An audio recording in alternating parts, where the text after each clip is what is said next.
Does selling feel manipulative or pushy or even unhuman to you? Let's make it feel unicky. Yeah, unicky. That's a word. Unicky. Sure. We have 5 tips to help you confidently sell. But can you relate to any of these fears when it comes to selling? You're scared to bother your audience by selling something.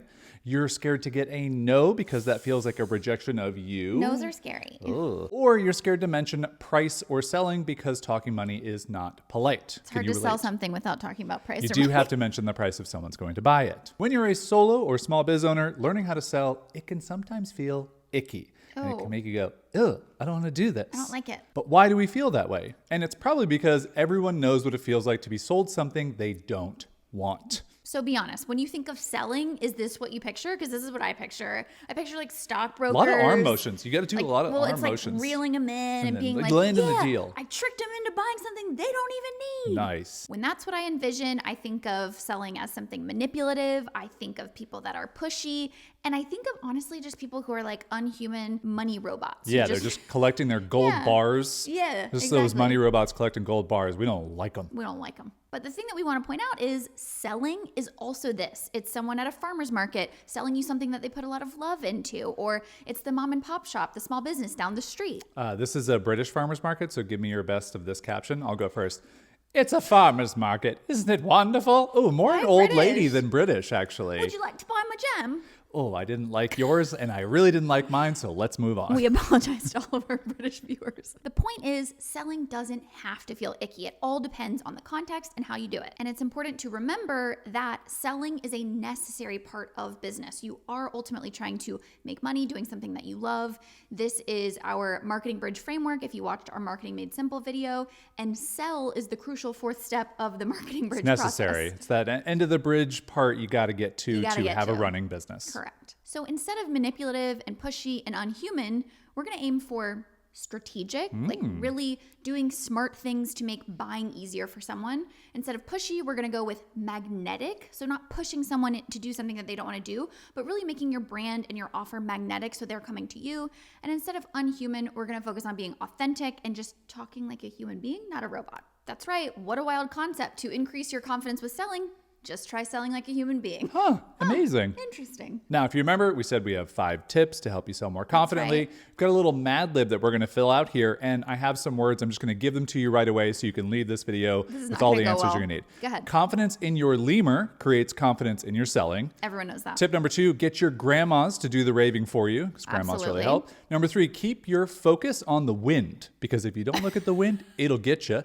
And then number 4, don't use pants that feel itchy to you. That is a tip for why life. Why would you do that when you're selling? And number 5, selling is like any cheesecake. It takes kneecaps. Did you think of those all on right the spot? now? Just this moment. You're so good at improv. Thank you. So all of those were absolutely incorrect. Tip number 1 is not lemurs. It's confidence in your offer creates confidence in selling. We always refer back to this tweet from Tina Roth Eisenberg.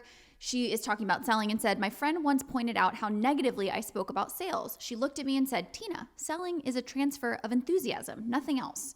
That was a game changer for me. So we always talk about this. Selling is a transfer of enthusiasm. So how enthusiastic are you about your offer right now? Do you believe in the value that it provides or the problem that it solves? It all begins with how enthusiastic you are about your own offer. I mean, think about the last time that you discovered something truly incredible. You're like, this is amazing. What do? You go, I have to tell everyone I know and let them know that they need to try this thing as well. Now imagine that the thing that you discovered is actually just your own offer. And that is the enthusiasm and the excitement that you want to bring to talking about your offer and selling. And it just kind of reframes the whole process to, again, focusing on enthusiasm. On to tip number 2, get your customers to do the raving for you. Not your grandmas, but also your grandmas if they could be your customers. They could be. So when you think about selling, you are going to rave about your own offer and hope that people are like, wow, I really want to buy that, right? That's kind of the idea. But you're watching this video and you might still feel a little bit icky, a little bit uncertain about that process. What we want you to think about is instead, if you pour effort into your offer to make it really amazing, that might be something that is a little bit easier for you because you love what you're creating, right? And the more you do that, the more your customers are actually going to rave about your own offer on your behalf. And they're going to communicate that to their audience. And then you have more people saying, wow. Wow. Wow. Wow. So what are a couple ways your customers can market on your behalf? We've got 3 of them for you here. One is you can ask for testimonials. These are really good to get and then put on your sales page and your sales emails and your social media posts. Have your customers speaking on your behalf is very helpful. It might be simple, but it's often something that people overlook and they forget to just ask. The next thing would be surprise and delight. We love doing this and just giving that one extra thing that maybe someone didn't expect once they get their purchase and you fulfill their order via email or whatever the landing page is when they're finishing the buying process. A little something to surprise them goes a long way. The more personalized you can make it, the more unexpected, the more kind of share-worthy it is, the more that you're going to empower your customers to go and talk on your behalf. And another good way to get your customers to talk about you is have a referral program. So incentivize them by giving them a commission or some type of reward that you come up with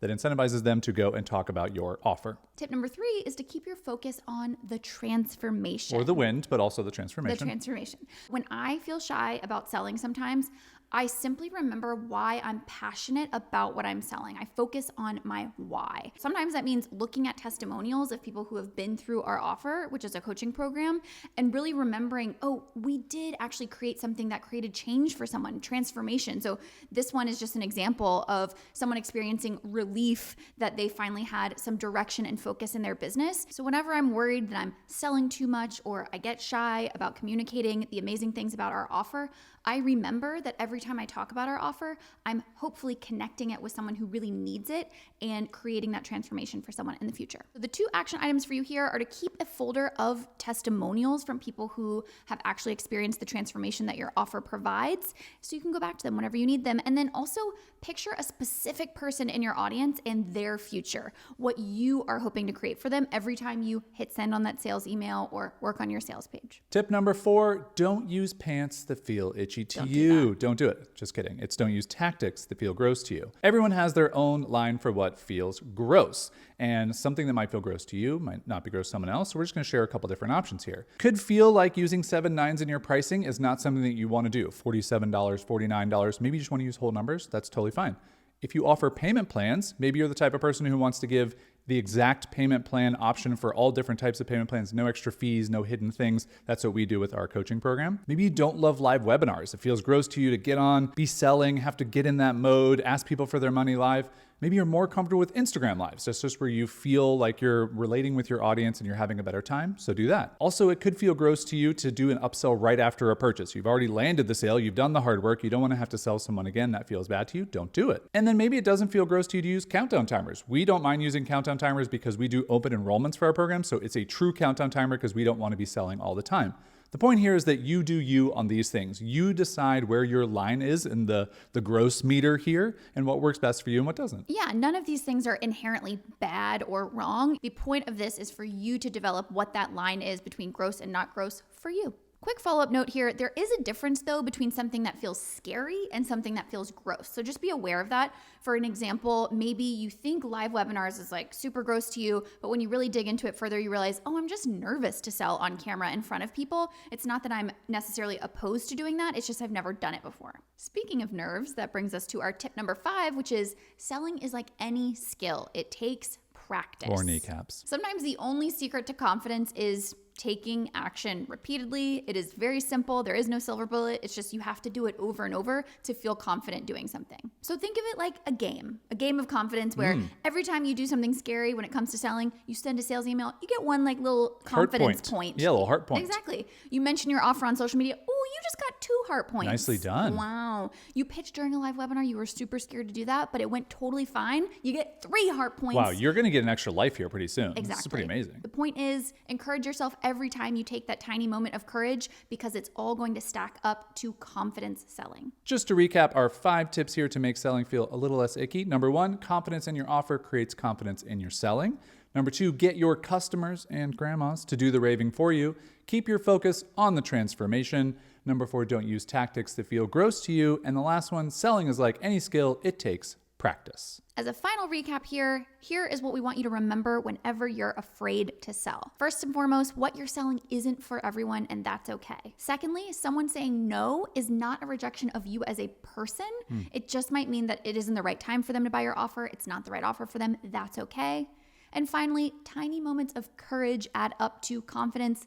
Keep racking up those little heart points, and you're going to be selling with confidence in no time.